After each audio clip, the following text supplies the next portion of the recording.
अभी जो समय चल रहा है उसमें कोई भी अभिभावक अगर है और उनका बच्चा अगर 2 साल का होने आ गया है, तो उसके लिए स्कूल का चयन करना, उसके बारे में विचार करने का प्रोसेस चालू हो चुका है। इस संदर्भ में मैं सभी अभिभावक को मैं कुछ सुझाव और कुछ टिप्स देना चाहूँगी। स्कूल्स हम जानते हैं जहाँ बच्चा पहली बार किसी दूसरे माँ रूपी टीचर से कनेक्ट होता है, वहाँ पे उसको फर्स्ट बार एक ऐसा माहौल और एनवायरनमेंट मिलता है, जहाँ उसके उम्र के बहुत सारे बच्चे उसको मिलते हैं।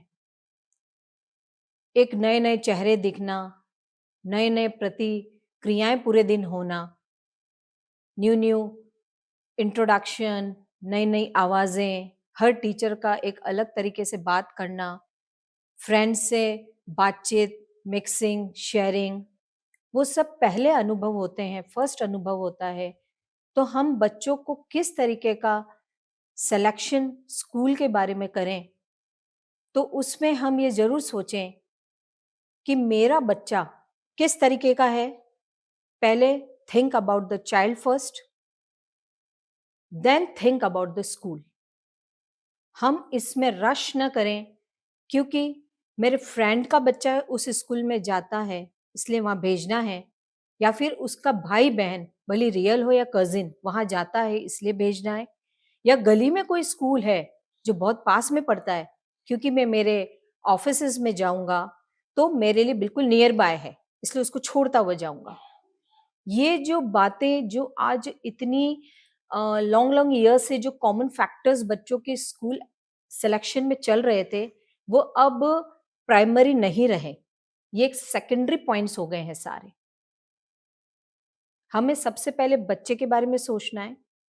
बच्चे 2 तरीके के होते हैं। पहले जो बच्चों का ग्रुप होता है या बच्चा हमारा जिस तरीके से हो सकता है, वो है बच्चा बहुत एक्टिव हो सकता है, बच्चा बड़ा रिस्पॉन्सिबल हो सकता है 2 इयर्स की एज से।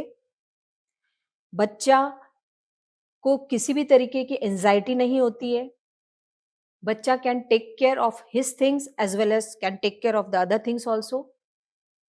बच्चा अपनी किसी भी नीड, रिक्वायरमेंट, कोई भी चीज का उसे हेल्प चाहिए, वो तुरंत बोलता है।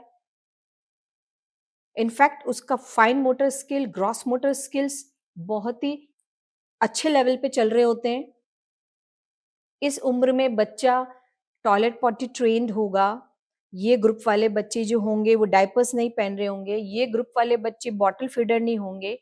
ये ग्रुप वाले बच्चे सीढ़ियां तक स्वयं चढ़ना और स्वयं उतरना जानते होंगे। तो इन बच्चों के लिए बहुत ज्यादा सोचना नहीं पड़ता है कि हमें इस बच्चों के लिए कौन सा स्कूल सेलेक्ट करें। काफी हद तक ये बच्चे स्मॉल ग्रुप या बिग ग्रुप में अकोमोडेट काफी हद तक हो जाते हैं। थोड़ा सा मॉनिटरिंग पेरेंट्स को करना पड़ता है, ज्यादा नहीं।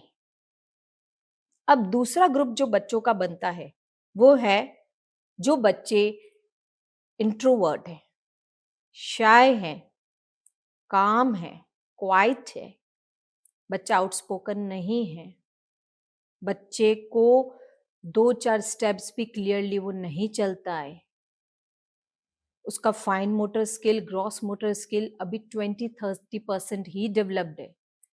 सीढ़ियों चढ़ने में डर है, सीढ़ियां उतरते वक्त भी डर लगता है उसको। बच्चे को स्ट्रेंजर एंजाइटी है, नए चेहरे को दूर से देखते ही वो एक्सेप्ट नहीं करता है, वो बहुत रोता है। और जो रूटीन की बात है, उसमें तो डेफिनेटली वो ट्रेंड नहीं भी हो सकता है, जिसमें उसका टॉयलेट पॉटी ट्रेनिंग बोल दो। Still the child can be a diaper wearer, still the child can be a bottle feeder. उन बच्चों को पर्सनल अटेंशन की बहुत जरूरत बनती है। उन बच्चों को ऐसे स्कूल की नीड होती है जहां पर हमें strength first of all mind में रखना है कि what is the strength of the children in the class. Secondly, from how long time the school is running, because the years of homework which the school does, it means they are the experienced one. They know about the single sign of the child, what the child needs, even if the child is not speaking. बच्चे के जो initially 4 years जो होते हैं, it is called pre primary classes. वहां पे बच्चों को पर्सनल अटेंशन की बहुत जरूरत पड़ती है. यही 4 इयर्स होते हैं जो बच्चों के फाउंडेशन होता है आगे 12 इयर्स तक का. अगर जो बच्चा शाय, काम और इंट्रोवर्ट है, अगर उसको किसी की मदद मिल जाए, हेल्प मिल जाए, ऐसा स्कूल मिल जाए जो पर्सनली उसको अटेंड कर रहा हो, तो वो बच्चों की लर्निंग, अपब्रिंगिंग, उनके अंदर जो झिझक है, जो डर है, जहां पे वो खुद नहीं संभल पा रहे हैं, खुद बता नहीं पा रहे हैं, वो सारे improvements year to year teacher उसका एनालिसिस करके, स्कूल उसका एनालिसिस करके उस पर वर्किंग करना चालू कर देती है. And once they are in the HKG, definitely वो इन सब चीजों से ओवरकम करके आ जाते हैं. सेकेंडली, स्कूल्स जो हैं वो एग्जामिनेशन सेंटर ना बने, स्कूल एक लर्निंग सेंटर होना चाहिए.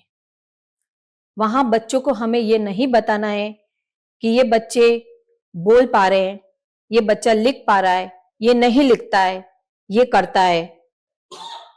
पेरेंट्स स्कूल्स में बच्चों को कुछ सिखाने के लिए भेजते हैं और एक्चुअल में स्कूल एक लर्निंग प्लेस बच्चों के लिए होना चाहिए, जो स्कूल और टीचर्स खुद बच्चों में पता लगाए और पेरेंट्स से डिस्कस करे कि बच्चों में ये चीजें बहुत अच्छी है, इस बच्चे में ये चीज का थोड़ा ड्रॉबैक है, या फिर ये चीज इसमें मिसिंग है, जो आप और हम मिलके इसमें लाएंगे. बच्चों के स्कूल सिलेक्शन में जल्दबाजी ना करें. पहले बच्चे को स्टडी करें, फिर उसके बेस पे हम स्कूल सेलेक्ट करें. स्कूल जहां लर्निंग सेंटर हो, न कि एग्जामिनेशन सेंटर हो बच्चे के लिए. इनफैक्ट स्कूल खुद मदद करे, टिप्स बताए, पॉइंट्स बताए पेरेंट्स को कि हम कैसे मिलके बच्चे में जो खामियां हैं या बच्चे में जो चीजें मिसिंग हैं, हम इस तरीके से डेवलप कर सकते हैं. वो उसका बिहेवियर भी हो सकता है, वो उसका एकेडमिक्स भी हो सकता है. जय हिंद, जय भारत.